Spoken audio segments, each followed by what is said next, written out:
conviene meditar mucho sobre la crucifixión de Jesucristo. Mateo 27, versículos 26, entonces les soltó a Barrabás y habiendo azotado a Jesús, le entregó para ser crucificado. Cuando era condenado a la crucifixión, antes debía ser azotado con correas o cuerdas, provistos a veces con nudos o bolas de metal, y constituía un castigo totalmente inhumano, que con frecuencia acarreaba la muerte de la víctima. Esos azotes o la flagelación se ejecutaron en Jesucristo. Probablemente esto ocurrió dentro del pretorio. El azote romano consistía en un corto mango de madera al que estaban atadas varias correas con los extremos provistos con trozos de plomo o bronce y pedazos de hueso muy aguzados. Los azotes se dejaban caer especialmente sobre la espalda de la víctima, que estaba desnuda y encorvada. Generalmente se empleaban dos hombres para administrar este castigo, uno azotando desde un lado, otro desde el lado opuesto, con el resultado de que a veces la carne era lacerada a tal punto que quedaban a la vista venas y arterias interiores y a veces aún las entrañas. Y los órganos internos aparecían por entre las cortaduras. Esta cita es del comentario del señor Guillermo Hendrickson y bien describe la tortura de eso de ser azotado.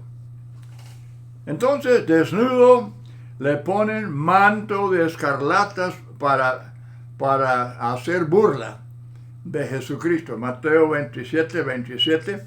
Entonces los soldados llevaron a Jesús al pretorio y desnudándole. En esto vemos todo aspecto de la humillación, el desprecio. Desnudándole, le echaron encima un manto de escarlata. El verbo hacían indica acción continua, repetida. Jesús era escarnecido continuamente ante el concilio y ante Herodes, ante Pilato, y los soldados eran muy, pero muy abusivos, haciendo todo esto como un juego. Para ellos estaban muy divertidos, una diversión, pero en su ignorancia llevaron su juego a un nivel muy bajo de indecencia, de violencia y de pura crueldad. Los judíos le hacían burla como si fuera un profeta falso. Y ahora los romanos le hacían burla como si fuera un rey falso. Mateo 27, 29 habla de la corona de espinas. Dice, y pusieron sobre su cabeza una corona tejida de espinas y una caña en su mano derecha, hincando las rodillas delante de él, le escarnecían, diciendo: salve, Rey de los judíos. Se burlaban de él. Versículo 29, los soldados del gobernador. Y versículo 39, los que pasaban. Y los principales sacerdotes escarneciéndole con los escribas y los fariseos y los ancianos. Ellos cumplieron al pie de la letra la profecía del Salmo 22, versículo 8. Lo mismo le injuriaban también los ladrones que estaban crucificados con él.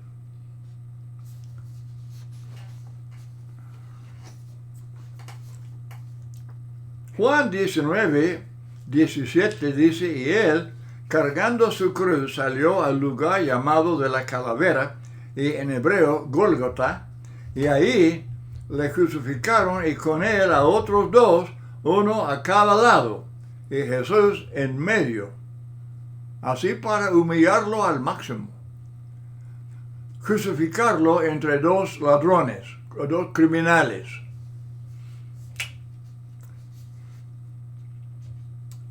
Así que entonces lo entregó, Pilato lo entregó a ellos, a los principales sacerdotes, pero los soldados romanos lo crucificaron. Después de decir: no hallo delito en él varias veces, Pilato lo entregó a ellos para que fuese crucificado, para que fuese, fíjense bien, para que fuese crucificado después de decir: no hallo delito en él.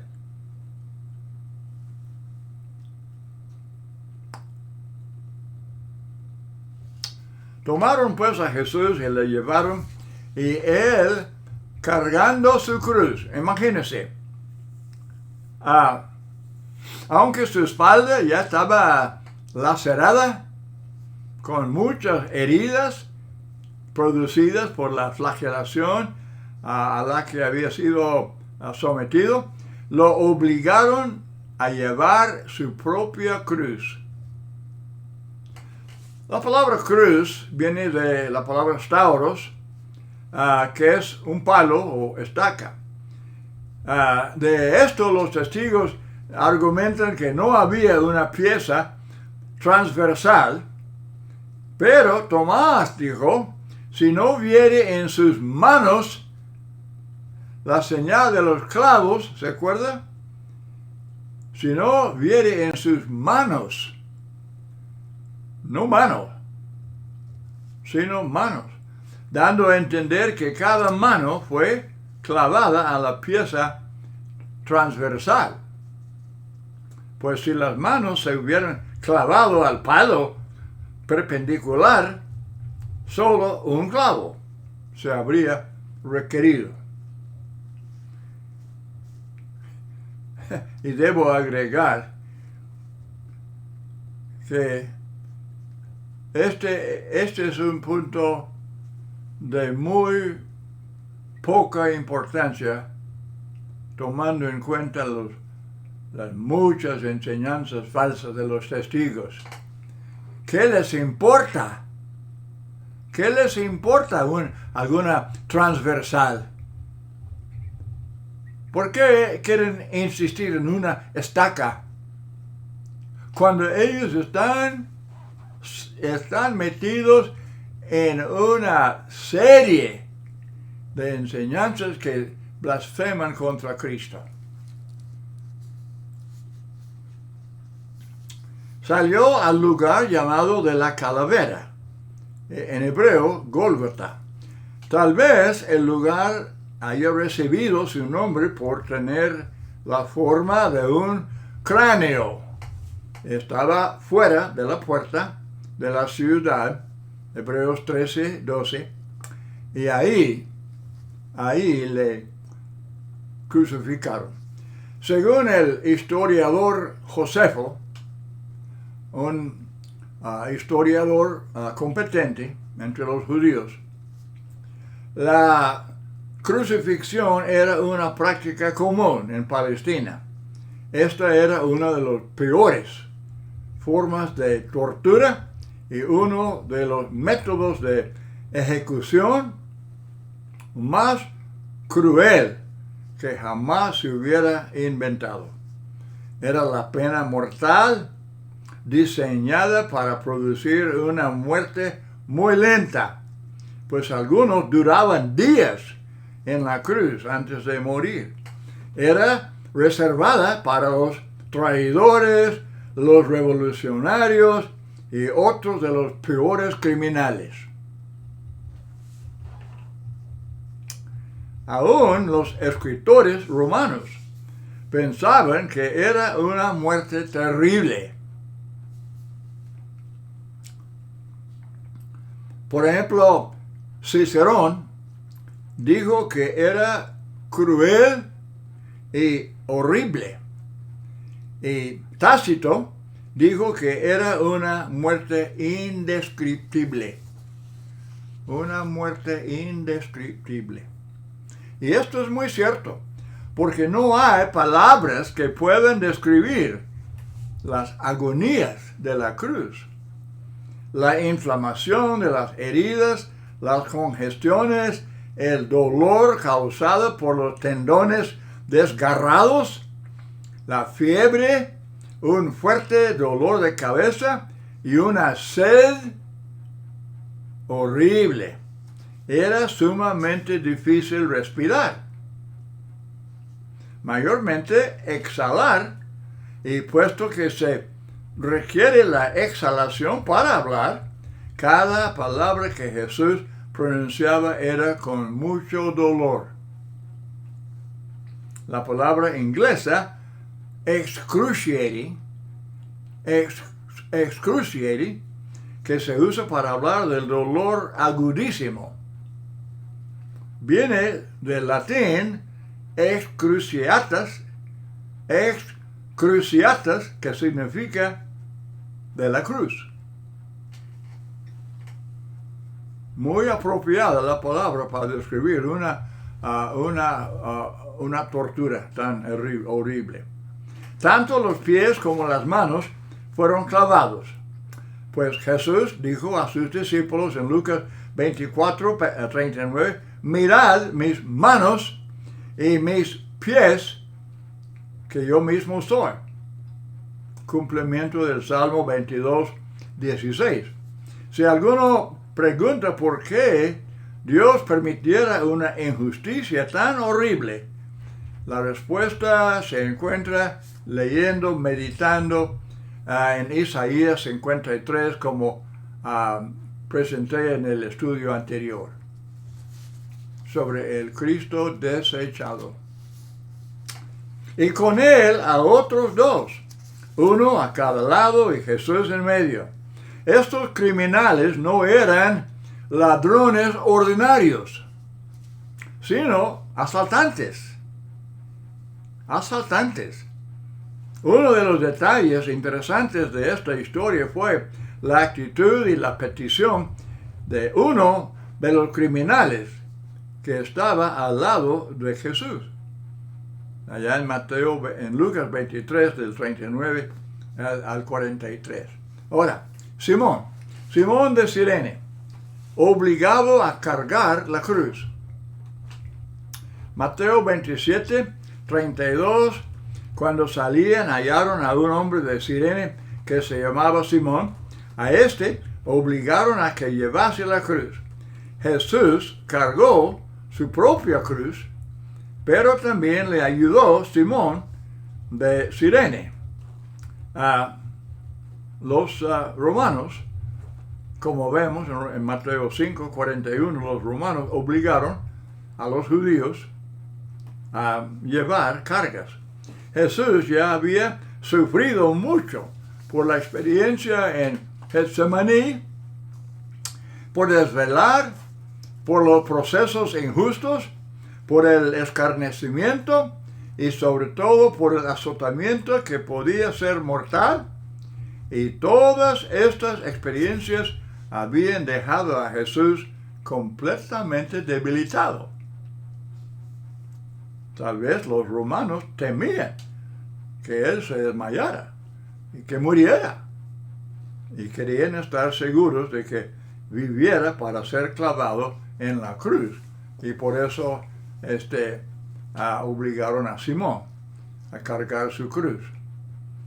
La Biblia no describe la cruz. La palabra griega es stauros, que es palo o estaca. Dicen los testigos que no había pieza transversal. Y no me explico porque eso les importaba. No les debe importar ese detalle. Pero Tomás dijo, si no viere en sus manos la señal de los clavos. ¿Clavos? ¿Por qué clavos? Pues con un solo clavo poder clavar las manos a la estaca. No. Había tabla transversal, como siempre vemos en los cuadros. Si las manos se hubieran clavado al palo perpendicular, solo un clavo se habría requerido. Tanto los pies como las manos fueron clavados porque Jesús dijo, mirad mis manos y mis pies. ¿Por qué mirar los pies? Porque ahí está la señal de los clavos. Sí, Señor. Mis manos y mis pies que yo mismo soy. Otra vez, Josefo, según Josefo, la crucifixión, él la describe como una práctica muy común en Palestina. Era una de las peores formas de tortura y uno de los métodos de ejecución más cruel que jamás se hubiera inventado. Esto es muy cierto. Cruel, horrible, todas esas palabras muy cierto porque no hay palabras que puedan describir las agonías de la cruz. La inflamación de las heridas, las congestiones, dolor causado por los tendones desgarrados y por la fiebre, un dolor de cabeza insoportable. En fin, piensen esto, que era en ese caso pero muy difícil respirar, sobre todo exhalar. Imagínense, el cuerpo clavado en la cruz y luego teniendo que exhalar para entonces inhalar.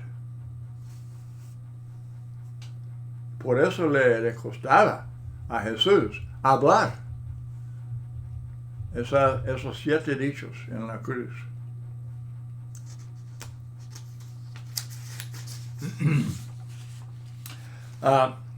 Lucas 23:33, cuando llegaron al lugar llamado la Calavera, crucificaron ahí a Jesús y a los malhechores, uno a la derecha y otro a la izquierda. Y esto cumple Escritura. Yo no estoy enfatizando como debo,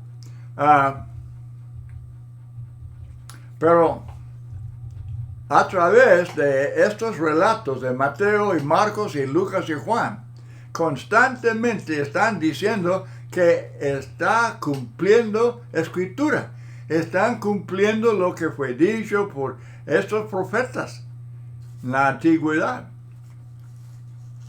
Hermanos y amigos, este evento no simplemente por casualidad ocurrió, no, era el cumplimiento del plan de Dios, el propósito eterno de Dios, y era para la salvación de nosotros.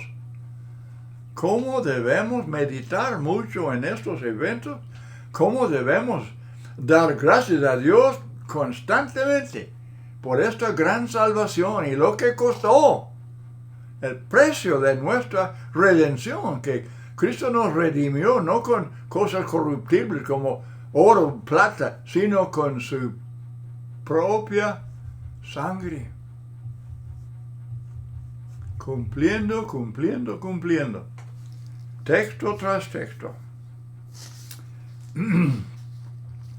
Cuando llegaron al lugar llamado la Calavera, crucificaron a Jesús y ahí a los malhechores, uno a la derecha y otro a la izquierda, cumpliendo la escritura, como dice Marcos 15, 28, Lucas 23, 33.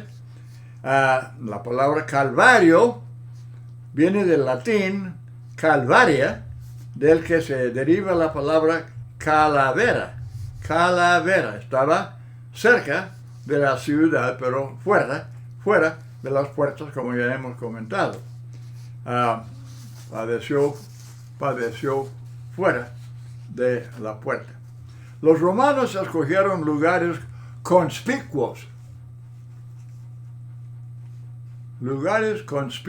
para la ejecución de criminales, para que todos pudieran verlos.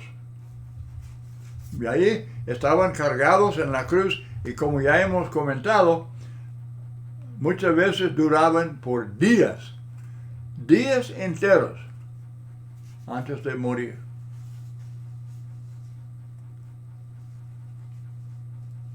Para la crucifixión se usaba un poste recto, una estaca con pieza transversal. La víctima era sujetada a la cruz antes o después de ser elevada. La crucifixión era el ajusticiamiento más cruel, más horrible, más miserable que la mente humana podía idear o llevar a cabo. Yo creo que nadie puede negar eso. O sea que es un castigo incomparable. Es una muerte incomparable. Una tortura incomparable. Y Jesucristo la aceptó voluntariamente. Así, para llevar a cabo el plan y propósito de Dios. Y lo terrible del sufrimiento de Cristo es para enfatizar, es para hacernos meditar en lo terrible de lo que es el pecado y las consecuencias del pecado.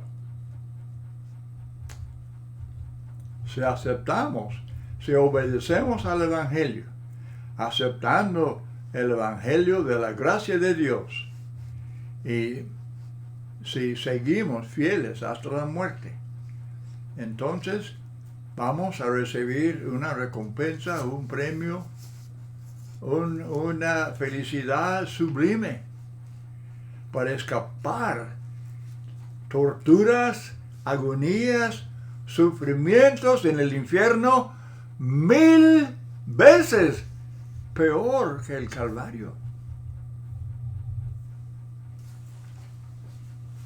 A veces se habla de que Cristo era nuestro sustituto. No nos tocaba ser crucificado. No. Cristo aceptó Calvario para que nosotros podamos escapar los fuegos del infierno. No es simplemente una muerte física, ni siquiera en la cruz. Es para sacarnos del fuego del infierno.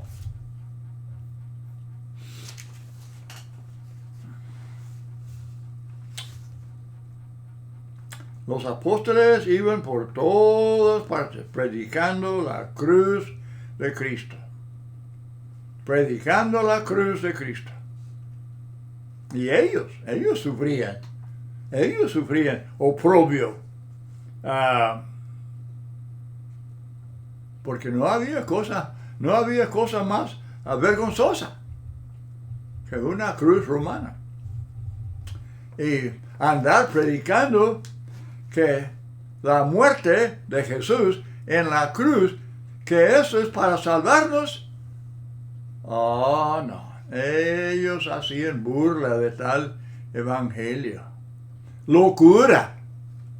Para ellos era insensatez, porque no eran capaces de pensar espiritualmente.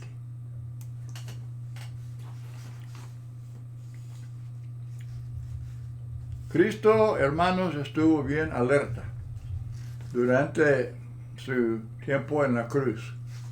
Mateo 27, 34, le dieron a beber vino mezclado con hiel, y después de probarlo no lo quiso beber. Pero Cristo tenía sed, sí. Es una cosa, un efecto del sufrimiento en la cruz. Era una sed muy fuerte. Y al último, él dijo, tengo sed, y le dieron. Pero él no aceptó el vino porque eso era una especie de anestesia. Y él no quería tal cosa. Muy bien, entonces, Jesús estaba dispuesto a perdonar a todos aquellos judíos y romanos. Él dijo en la cruz, él dijo, Padre, perdónales, no saben lo que hacen.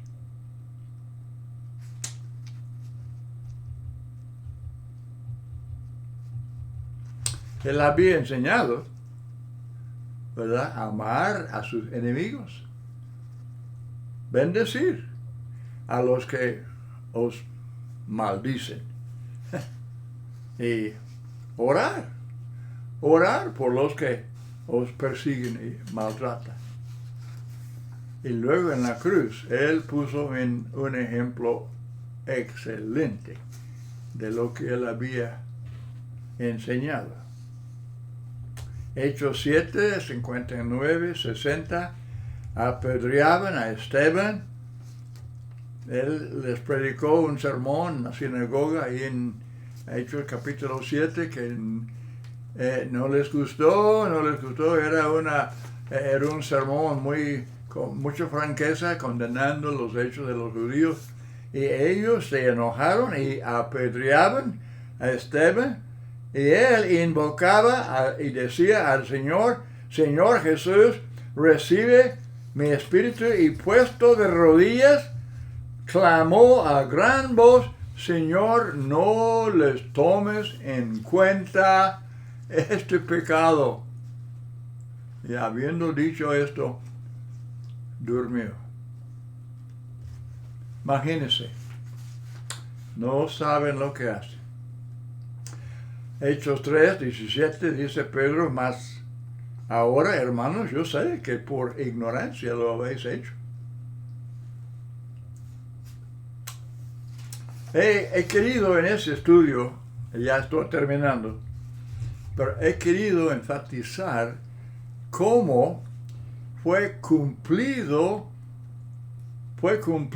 escritura tras escritura tras escritura. Todos conocemos Isaías 53, ok, pero no es el único texto.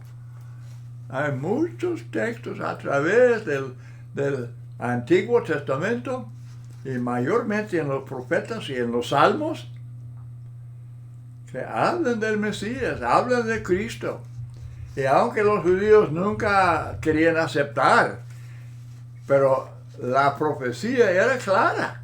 Ellos hablaban del sufrimiento de Cristo. Ellos hablan de su reino espiritual.